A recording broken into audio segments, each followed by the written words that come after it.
Halo teman-teman, kita harus selalu bersyukur rumah yang kita tempati sekarang berdiri tegak dengan kokoh dan bisa menjadi tempat berlindung yang nyaman. Kita dapat terhindar dari hujan dan panas terik matahari. Rumah yang kokoh tentu dibangun oleh pondasi dan rangka yang kuat. Begitu juga dengan tubuh kita, di balik tubuh yang tangguh terdapat tulang dan rangka yang sehat dan utuh. Agar kita bisa menjaga tulang kita dengan baik, kita perlu tahu struktur dan fungsi tulang dalam tubuh. Jadi, video kali ini kita akan belajar tentang tulang penyusun rangka manusia. Tahukah teman-teman apa itu tulang dan rangka? Tulang merupakan struktur keras dan kaku yang terdiri atas jaringan ikat berupa gabungan sel, serat, dan matriks ekstraseluler. Sedangkan rangka merupakan gabungan tulang yang membentuk sistem gerak. Jadi, dalam tubuh kita, potongan organ dengan struktur keras ini adalah tulang, dan gabungan dari beberapa tulang adalah rangka. Rangka menjadi alat gerak pasif bagi hewan dan manusia. Berdasarkan letaknya dibagi menjadi dua. Yang pertama yaitu eksoskeleton adalah rangka yang terletak di luar tubuh makhluk hidup. Contohnya seperti pada hewan invertebrata, yaitu belalang. Yang kedua yaitu endoskeleton adalah rangka yang terdapat di dalam tubuh makhluk hidup, contohnya pada seluruh makhluk hidup vertebrata. Di dalam tubuh kita, rangka berfungsi sebagai alat gerak pasif. Artinya, rangka tidak bisa bergerak sendiri, melainkan dengan bantuan otot. Rangka juga berguna untuk menegakkan dan menopang badan seperti rangka tulang belakang, melindungi bagian tubuh yang lunak dan penting, contohnya tulang tengkorak, tulang dada, dan tulang rusuk yang melindungi otak, jantung, dan paru-paru. Memberi bentuk tubuh, contohnya tulang tengkorak yang memberi bentuk pada wajah, tempat melekatnya otot-otot rangka, dan tempat pembuatan sel darah merah dan sel darah putih. Nah, teman-teman, susunan rangka orang dewasa terdiri dari 206 tulang yang dibagi menjadi dua, yaitu rangka aksial dan rangka apendikular. Rangka aksial adalah rangka sumbu tubuh yang terdiri dari 80 tulang, meliputi tulang tengkorak, tulang belakang, tulang dada, tulang rusuk, dan tulang gelang. Adapun rangka apendikular adalah rangka alat gerak yang terdiri dari 126 tulang yang terdiri atas tulang bahu, tulang tangan, telapak tangan, tulang panggul, tulang tungkai, dan tulang telapak kaki. Kita bahas satu persatu ya. Yang pertama yaitu tulang tengkorak yang tersusun atas tulang pipih. Tulang tengkorak dibedakan menjadi dua, yaitu tulang kepala dan tulang bagian muka. Tulang bagian kepala terdiri dari tulang dahi, tulang baji, tulang ubun-ubun, tulang pelipis, dan tulang kepala belakang. Adapun tulang bagian muka terdiri dari tulang hidung, tulang pipi, tulang rahang atas, tulang air mata, dan tulang rahang bawah. Yang kedua yaitu tulang badan, terdiri dari tulang belakang, tulang dada, dan tulang rusuk. Tulang belakang berfungsi untuk menguatkan dan menyeimbangkan tubuh saat berdiri. Adapun susunan tulang belakang memiliki bentuk melengkung, terdiri dari tulang-tulang penyusun sebagai berikut: 7 ruas tulang leher, 12 ruas tulang punggung, 5 ruas tulang pinggang, 5 ruas tulang kelangkang, dan 4 ruas tulang ekor. Tulang dada tersusun atas tulang pipih yang terdiri dari tulang dada hulu, tulang dada badan, dan tulang dada tajuk pedang. Tulang rusuk memiliki bentuk melengkung membentuk rongga sehingga berfungsi melindungi organ jantung dan paru-paru dari gesekan. Tulang rusuk tersusun atas 7 pasang rusuk sejati, 3 pasang rusuk palsu, dan 2 pasang rusuk melayang. Nah, yang selanjutnya yaitu tulang anggota gerak, berfungsi untuk menyangga tubuh sehingga dapat bergerak dengan bebas. Tulang anggota gerak terdiri dari tulang anggota gerak atas yaitu tangan, dan tulang anggota gerak bawah yaitu kaki. Tulang anggota gerak atas disusun oleh tulang selangkang, tulang belikat, tulang hasta, tulang pergelangan tangan, tulang pengumpil, dan tulang telapak tangan. Untuk tulang kaki terdiri atas tulang usus, tulang kemaluan, tulang duduk, tulang paha, tulang tempurung lutut, tulang kering, tulang pergelangan kaki, tulang betis, tulang jari-jari kaki, dan tulang telapak kaki. Nah, berdasarkan bentuknya, tulang dibagi menjadi 4, yaitu tulang pipa, tulang pendek, tulang pipi, dan tulang tak beraturan. Tulang pipa berbentuk seperti pipa. Tulang pipa dibagi menjadi 3 bagian, yaitu epifisis, bagian ujung tulang yang tersusun atas tulang rawan. Metafisis berada di antara epifisis dan diafisis. Dan diafisis bagian tengah tulang yang memanjang dan di tengahnya terdapat rongga yang berisi sumsum kuning dan lemak. Contoh tulang pipa misalnya lengan atas, ruas tulang jari, dan tulang paha.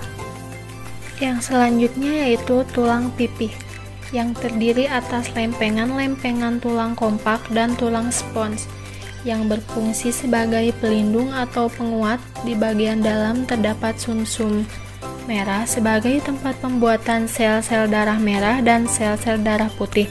Contohnya tulang rusuk, tulang dada, dan tulang belikat. Yang selanjutnya yaitu tulang pendek, memiliki bentuk kompleks atau pendek dan tidak beraturan. Contohnya tulang pergelangan tangan, pergelangan kaki, dan ruas-ruas tulang belakang. Yang terakhir yaitu bentuk tulang tidak beraturan, berbentuk pada tulang wajah, tulang rahang, dan hidung. Itulah 4 jenis tulang berdasarkan bentuknya. Jenis-jenis tulang berdasarkan zat penyusunnya dibagi menjadi 2, yaitu tulang rawan dan tulang keras.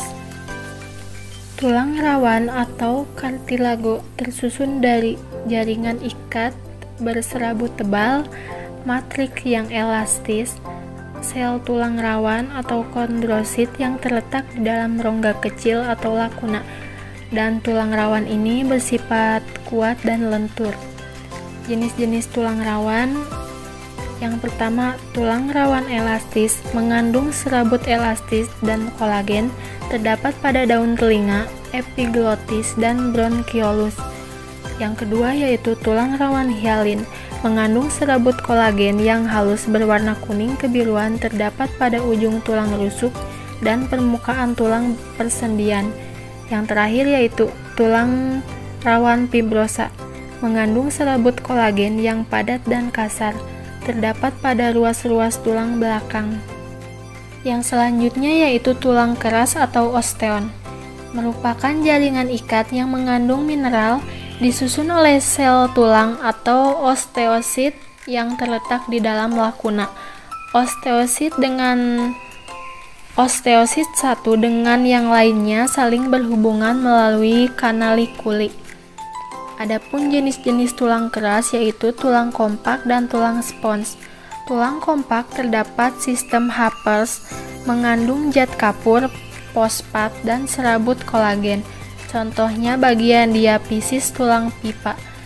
Yang kedua yaitu tulang spons, tidak terdapat cis Happers, mengandung sumsum tulang dan sel lemak. Contohnya bagian epifisis tulang pipa. Adapun struktur tulang kompak, yang pertama saluran Happers atau saluran pusat berisi pembuluh darah dan saraf. Yang kedua yaitu lakuna atau ruang tempat osteosit terletak. Yang ketiga kanalikuli atau struktur penghubung osteosit yang satu dengan osteosit yang lain. Yang keempat yaitu lamela atau lapisan konsetris matriks yang keras dan kuat. Yang terakhir yaitu matriks, tersusun atas serabut kolagen mineral, kalsium, dan fosfor. Yang selanjutnya yaitu osifikasi atau proses pembentukan tulang, yang bermula saat embrio berada dalam kandungan, dimulai dari terbentuknya tulang rawan hialin, kemudian terbentuk pusat osifikasi primer pada bagian tengah yang banyak berisi osteoblast. Osteoblast membentuk osteosit. Pertumbuhan ini berlangsung saat embrio berumur 9 minggu. Selanjutnya, osteosit tersusun melingkar membentuk sistem Hebers yang mengandung banyak pembuluh darah dan serabut saraf. Selanjutnya akan terbentuk tulang spons terjadi saat embrio berusia 3 bulan. Setelah bayi lahir, di sekitar osteosit dibentuk matriks tulang dari senyawa protein yang mengandung kalsium dan fosfor yang akan membuat tulang mulai keras. Pembentukan pusat osifikasi sekunder pun mulai muncul pada setiap epifisis pada bagian diafisis pembuluh darah yang semakin berkembang dan rongga medula pun terbentuk. Selama terjadi osifikasi, bagian di antara epifisis dan diafisis akan membentuk cakra epifisis. Pada cakra epifisis terus mengalami pengulangan yang mengakibatkan tulang memanjang. Apabila matriks tulang berongga, maka akan membentuk tulang spons. Jika matriks tulang menjadi padat, maka akan terbentuk tulang keras atau tulang kompak. Pertumbuhan tulang ini terjadi dari masa anak-anak hingga masa dewasa. Yang selanjutnya yaitu sendi. Sendi adalah hubungan antar tulang sehingga tulang dapat digerakkan. Jenis-jenis sendi berdasarkan sifat geraknya. Yang pertama yaitu sinatrosis atau sendi mati, yang kedua amfiartrosis atau sendi kaku, yang ketiga diatrosis atau sendi gerak. Yang pertama yaitu sinatrosis atau sendi mati adalah persendian yang tidak memungkinkan terjadi pergerakan. Sinatrosis ini dibagi menjadi dua yaitu sinostosis dan sinkondrosis. Sinostosis adalah sendi yang dihubungkan dengan jaringan ikat serabut padat, contohnya tengkorak. Adapun sindokrosis yaitu persendian oleh tulang rawan atau kartilago hialin, contohnya yaitu tulang rusuk dan tulang dada. Yang selanjutnya yaitu amfiartrosis atau sendi kaku, persendian yang memungkinkan terjadinya sedikit gerakan karena hubungan antar tulang ini dihubungkan oleh kartilago atau tulang rawan. Misalnya pada hubungan antar tulang betis dan tulang kering. Yang terakhir yaitu diartosis atau sendi gerak, persendian yang memungkinkan terjadinya gerakan tulang secara leluasa karena dihubungkan oleh ligamen atau jaringan berserat berupa pita elastis sehingga tulang dapat digerakkan. Adapun bagian-bagian sendi gerak, yang pertama yaitu ruang sinovial, berisi cairan sinovial sebagai pelumas. Yang kedua yaitu ligamen, berupa jaringan ikat yang menghubungkan kedua ujung tulang. Yang ketiga yaitu kapsul sendi, merupakan lapisan serabut yang menyelubungi rongga sendi. Yang terakhir yaitu tulang rawan hialin, melindungi kedua ujung tulang yang membentuk persendian dari benturan keras. Adapun jenis-jenis diartrosis, yang pertama yaitu sendi putar, memungkinkan terjadinya gerakan memutar, contohnya persendian antar tengkorak dan tulang atlas. Yang kedua yaitu sendi peluru, memungkinkan terjadinya gerakan ke segala arah, contohnya persendian antar tulang lengan atas dan gelang bahu. Yang ketiga yaitu sendi engsel, memungkinkan terjadinya gerakan ke satu arah, contohnya persendian pada sikut dan lutut. Yang keempat yaitu sendi pelana, memungkinkan terjadinya gerakan kedua arah, contohnya persendian tulang ibu jari dan tulang telapak tangan. Yang kelima yaitu sendi geser, memungkinkan terjadinya gerakan bergeser, contohnya persendian antar tulang hasta dan pengumpil. Dan yang keenam yaitu sendi luncur, memungkinkan terjadinya gerakan melengkung, memutar terbatas, contohnya persendian pergelangan tangan dan kaki. Nah, keseluruhan sendi yang berperan penting dalam tubuh kita tadi perlu kita jaga dengan baik. Jika tidak, maka sistem rangka kita akan mengalami gangguan-gangguan seperti berikut. Yang pertama yaitu gangguan fisik atau mekanis. Kerusakan fisik tulang yang sering terjadi adalah fraktura atau patah tulang dan fisura atau retak tulang. Kedua, gangguan fisiologis dapat disebabkan oleh kelainan fungsi hormon dan kekurangan vitamin D. Di antaranya rakitis, merupakan penyakit tulang karena kekurangan vitamin D sehingga bagian kaki terlihat melengkung menyerupai huruf X atau O.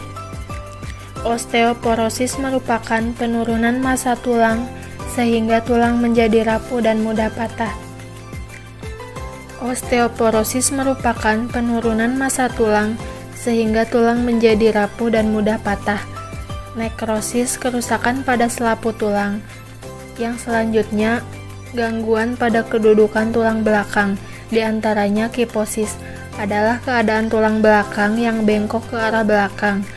Lordrosis adalah keadaan tulang belakang yang bengkok ke arah depan. Skoliosis adalah tulang belakang yang bengkok ke samping. Gangguan persendian seperti dislokasi terjadi akibat pergeseran tulang penyusun sendi dari posisi awal. Sering terjadi pada sendi yang menghubungkan tulang lengan atas dan bahu. Ankylosis adalah gangguan yang terjadi akibat tidak berfungsinya persendian seperti pada ruas-ruas tulang belakang. Dan yang terakhir, rheumatoid arthritis merupakan peradangan sendi yang terjadi pada tulang rawan, misalnya pada sendi antar ruas tulang jari. Nah, gangguan pada sendi dan tulang tadi bisa kita cegah dengan kebiasaan hidup sehat, seperti berolahraga, menjaga kepadatan tulang dengan latihan beban atau jogging, memakan makanan bergizi yang sereal tinggi kalsium untuk tulang kuat, berjemur di bawah sinar matahari sebagai sumber vitamin D alami membantu penyerapan kalsium. Tidak minum beralkohol dapat menghalangi penyerapan kalsium dan aktivasi vitamin D. Dan minuman suplemen kalsium memenuhi 100% kebutuhan kalsium harian kita. Mungkin cukup sekian video pembelajaran dari saya, semoga bermanfaat.